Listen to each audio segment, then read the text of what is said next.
এই 2026-এর বিশ্বকাপ শুরুর থেকেই যে দুটো দলকে নিয়ে সবথেকে বেশি মাতামাতি হয়েছে, আমি আর্জেন্টিনা এবং ব্রাজিলের কথা বাদ দিলাম। এই দুটো দলের তো ফ্যান্স সংখ্যা একেবারে সারা পৃথিবীতে 1 নম্বর আর 2 নম্বর। সেই দুটো দলের কথা বাদ দিলে বাকি যে দুটো দলের একেবারে মুখোমুখি সংঘর্ষ হলে মানুষ ওত পেতে দেখবে, সেই দুটো দল ছিল স্পেন এবং ফ্রান্স। সেই দুটো দলই কিন্তু সেমিফাইনালে মুখোমুখি হয়েছিল। ফলে অনেকেই বা অনেক ফুটবল বিশেষজ্ঞই বলেছিলেন যে ফাইনালের আগে আমরা আরও একটি ফাইনাল দেখতে চলেছি। তবে এই যে 2-0 গোলে জিতে নিল স্পেন ম্যাচটা এবং পৌঁছে গেল বিশ্বকাপের ফাইনালে, মুখোমুখি কে হবে এখনও জানা নেই। আজকে রয়েছে আর্জেন্টিনা বনাম ইংল্যান্ডের ম্যাচ, সেখানে যারা জয়লাভ করবে তাদের মুখোমুখি হবে। অনেকেই মনে করছে আর্জেন্টিনার মুখোমুখি হতে পারে স্পেন। তবে এই যে ইতিহাস কিন্তু বজায় রাখলো স্পেন। এর আগে 2010-এও সেমিফাইনালে উঠেছিল এবং ফাইনালে উঠেছিল, তারপরে তারা চ্যাম্পিয়নও হয়েছিল। তারা সেমিফাইনালে এখনও পর্যন্ত হারেনি। সেই রেকর্ড যেরকম তারা অক্ষুণ্ণ রাখলো, এখন দেখার 2010-এর মতো তারা ফাইনালেও না হারার রেকর্ড বজায় রাখতে পারে কিনা। খুব ইন্টারেস্টিং হতে চলেছে। তবে যেটা না বললেই নয় সেটা হচ্ছে লুকাস ডিগনে, এই যে 3 নম্বর জার্সি, এ তো শুধু ইয়ামেলকে লাথি মারেনি, কালকে বিশ্বকাপকেই লাথি মেরে দিয়েছে। কারণ এই যে ম্যাচটি, সেই ম্যাচটি কিন্তু প্রথমেই অনেকটা মানসিকভাবে জিতে নেয় স্পেন পেনাল্টির জন্য। একেবারে ইএমএলকে লাথি মেরে ফেলে, পেনাল্টি দেয় রেফারি এবং স্পেনের হয়ে পেনাল্টি নেন মিকেল ওয়ারজাবাল। ম্যাচের তখন 22 মিনিট বয়স। কোনো ভুল করেনি এই যে মিকেল গোল করতে, এবং 1-0 এগিয়ে যায় স্পেন। তারপরে ফার্স্ট হাফ পর্যন্ত কোনো গোল না থাকলেও সেকেন্ড হাফে এসে 58 মিনিটে পেদ্রো পোরো আরও একটি গোল করে 2-0 এগিয়ে দেয় স্পেনকে। এরপরে কিন্তু আর সেইভাবে রুখে দাঁড়াতে বা ফিরে দাঁড়াতেই পারেনি ফ্রান্সের। এমবাপের জন্য খারাপ লাগছে, এবং এমবাপের যে রেকর্ডটা করতে পারতো তা অবশ্য এখনও পারে। মেসির হাতে 2টো ম্যাচ রয়েছে, এমবাপের হাতে কিন্তু এখনও একটা ম্যাচ রইল। তার কারণ তারা ফাইনাল না খেললেও এই যে আজকে আর্জেন্টিনা বনাম ইংল্যান্ডের ম্যাচটি হবে, সেই ম্যাচে যারা হারবে তাদের সঙ্গে থার্ড পজিশনের লড়াই হবে ফ্রান্সের। ফলে এখনও পর্যন্ত এমবাপের সোনার বুট পাওয়ার যে দৌড়, সেই দৌড়ে সে টিকে আছে, পাওয়ার সম্ভাবনা রয়েছে। তবুও থার্ড পজিশন খেলা আর ফাইনাল খেলা দুটোর মধ্যে অনেক পার্থক্য। মেসির সঙ্গে একই আসনে সর্বোচ্চ গোলদাতা হয়েও ট্র্যাজিক হিরো কিন্তু এমবাপে। সত্যি খারাপ লাগছিল, কিন্তু এমবাপে কালকে তার নিজের মতো করে খেলতে পারেনি। কালকে সেই রকমভাবে ফ্রান্স একেবারেই দাঁড়াতে পারেনি স্পেনের সামনে। স্পেন যথেষ্ট ভালো খেলেছে, যোগ্য দল হিসাবে স্পেন কিন্তু ফাইনালে প্রবেশ করেছে। আমরা আসব এই ম্যাচের স্ট্যাটিস্টিক নিয়ে। তবে তার আগে আজকের যে ম্যাচটা সেটাও কিন্তু প্রচণ্ড গুরুত্বপূর্ণ। এটাও সেমিফাইনাল।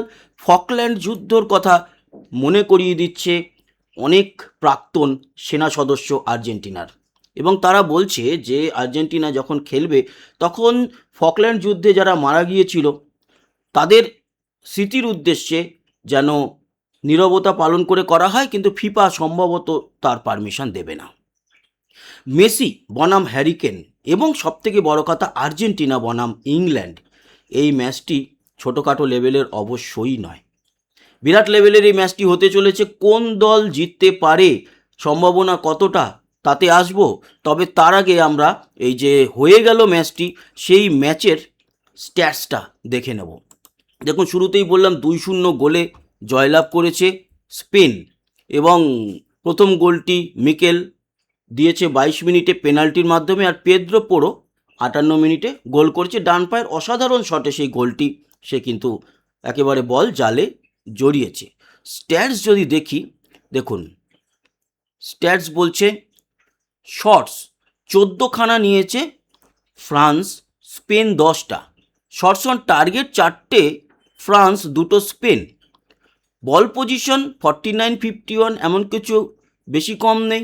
পাসেস 408, বেশি খেলেছে স্পেন 487, পাস অ্যাকুরেসিও একই প্রায় 87-86, ফাউল 11-12, ইয়েলো কার্ড 2টো, একটা রেড কার্ড নেই, অফসাইড 4টে ফ্রান্স, 5খানা স্পেন, কর্নার 7খানা পেয়েছে ফ্রান্স, কিন্তু একটাও গোলে রূপান্তরিত করতে পারেনি। এখানেই অনেকটা কিন্তু পিছিয়ে গেছে ফ্রান্স। সেখানে একটা কর্নার পেয়েছে স্পেন, আর স্পেন 2-0 গোলে এই ম্যাচ জিতেছে। এই ম্যাচের লাইন আপ যদি আপনাদের দেখাই, দেখুন ফ্রান্স খেলেছে 4-2-3-1 ছকে। সবার সামনে একে ছিল গিয়ে কিলিয়ান এমবাপে, ডেমবেলে, এই দুজন তো, এমবাপে তো ফ্রান্সের শুধু নয়, এই মুহূর্তে এই বিশ্বকাপে সর্বোচ্চ গোলদাতার মধ্যে একজন। ডেমবেলেও তার পিছেই রয়েছে, হ্যাটট্রিকও করেছে, কিন্তু ডেমবেলেও কিছু করতে পারেনি। অন্যদিকে স্পেন খেলেছে 4-1-2-3 ছকে, 4 ডিফেন্ডার, 1 মিডফিল্ডার, 2 এবং 3 ফরওয়ার্ড। এই 3 ফরওয়ার্ডের মধ্যে ইয়ামেলের দিকে সবার নজর ছিল, কিন্তু ইয়ামেল কোনো গোল করতে পারেনি বটে, তবে প্রথম পেনাল্টিটা তার মাধ্যমেই এসছে। সে শট নেয়নি, মিকেল শট নিয়েছে। এই যে মিকেল সেন্টার ফরওয়ার্ড, একদমই সেন্টার ফরওয়ার্ড শট নিয়ে 1-0 এগিয়ে দেয়। পরে অবশ্য পেদ্রো আর একটা গোল দেয়। এই যে পেদ্রো কিন্তু ফরওয়ার্ড নয়, পেদ্রো একজন রাইট ব্যাক বা রাইট ডিফেন্ডার, সে গিয়ে কিন্তু উঠে অসাধারণ ডান পায়ের শটে গোল দিয়ে চলে আসে। এই ছিল গতকালকের বা আজকেরই 12:30 থেকে গতকাল হয়েছিল, তো রাত্রির 2:30টায় শেষ হয়েছে, ম্যাচ পুরোই দেখেছি, সেই ম্যাচের স্ট্যাটস। এবার আসি আর্জেন্টিনা বনাম ইংল্যান্ড বা ইংল্যান্ড বনাম আর্জেন্টিনা। আজকে আর্জেন্টিনা নিজের জার্সি পরে খেলবে না, এটা অ্যাওয়ে ম্যাচ আছে। তো ইংল্যান্ড বনাম আর্জেন্টিনার ম্যাচে আজকে কার জেতার কথা বা কোন দল এগিয়ে আছে এই সেমিফাইনালে, এটাও কিন্তু ভারতীয় সময় রাত্রি 12:30 থেকে অনুষ্ঠিত হতে চলেছে। দেখুন এই ম্যাচে ইংল্যান্ডকে এগিয়ে রাখছে 35%, এক্সট্রা টাইমে যাওয়ার চান্স 33, এবং আর্জেন্টিনা 32%।